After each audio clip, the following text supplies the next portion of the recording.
कन्हैयालाल की हत्या, जयपुर ब्लास्ट के आरोपियों का साफ बच निकलना, पीएफआई को प्रदर्शन की इजाजत देना और सबके बाद सचिन पायलट और लाल डायरी फैक्टर ने ही कांग्रेस की राजस्थान में हवा निकाल कर रख दी। अब जबकि चुनाव खत्म हो चुके हैं, बारी नतीजों की है, तब अशोक गहलोत ने एक तरह से इशारे ही इशारों में कांग्रेस की हार कबूल कर ली। इसका ठीकरा पूरी तरह से ध्रुवीकरण और सचिन पायलट के सिर फोड़ने की तैयारी भी कर ली। हालांकि अशोक गहलोत ने कहा कि राजस्थान में कांग्रेस की ही सरकार बनेगी, लेकिन ये कहते वक्त गहलोत का बॉडी लैंग्वेज उनका साथ नहीं दे रहा था और साफ लग रहा था कि वे अंदर से काफी विचलित हैं।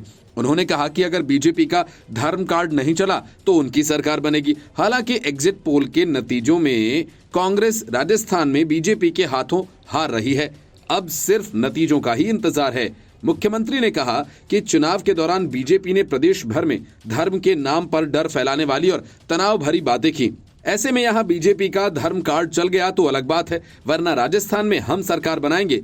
गहलोत ने दावा किया कि राजस्थान सहित 5 राज्यों में से किसी में भी बीजेपी नहीं जीतेगी। गहलोत ने एग्जिट पोल को लेकर कहा कि आप एग्जिट पोल और सर्वे पर न जाएं, राजस्थान में कांग्रेस वापसी करेगी और सरकार बनाएगी। उन्होंने बीजेपी पर ध्रुवीकरण का आरोप लगाते हुए कहा कि पीएम मोदी, अमित शाह और योगी आदित्यनाथ ने धर्म के नाम पर ध्रुवीकरण करने की कोशिश की। उन्होंने कहा कि राजस्थान में कांग्रेस के सत्ता में वापस लौटने की 3 वजह है। इस बात का सबसे पहला कारण यह है कि सरकार के खिलाफ कोई सत्ता विरोधी लहर नहीं है। दूसरा ये कि कांग्रेस ने यहां विकास कार्यों में कोई कसर नहीं छोड़ी है और बीजेपी के वोटर भी यही बात कहते हैं। कांग्रेस का सत्ता वापसी का तीसरा कारण ये कि प्रधानमंत्री, गृह मंत्री, बीजेपी मुख्यमंत्री और केंद्रीय मंत्रियों ने चुनाव प्रचार में जिस तरह की भाषा का इस्तेमाल किया वो लोगों को पसंद नहीं आई। 200 सीटों वाले राजस्थान विधानसभा के लिए 25 नवंबर को मतदान हुआ था। हालांकि एक सीट पर कांग्रेस ने उम्मीदवार के निधन के चलते 199 सीटों पर ही वोटिंग हुई थी। चुनाव आयोग के मुताबिक राज्य में कुल 74.96% मतदान हुआ है, जो 2018 की तुलना में 0.9% ज्यादा है।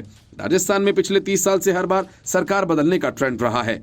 यहां 1993 में बीजेपी ने जीत हासिल की थी। इसके बाद 1998 में हुए चुनाव में कांग्रेस ने सत्ता हासिल की और इसके बाद 2003 में एक बार फिर जनता ने बीजेपी को जीत दिलाई। इसके बाद 2008 में कांग्रेस ने, 2013 में बीजेपी, 2018 में कांग्रेस सरकार बनाने में सफल हुई।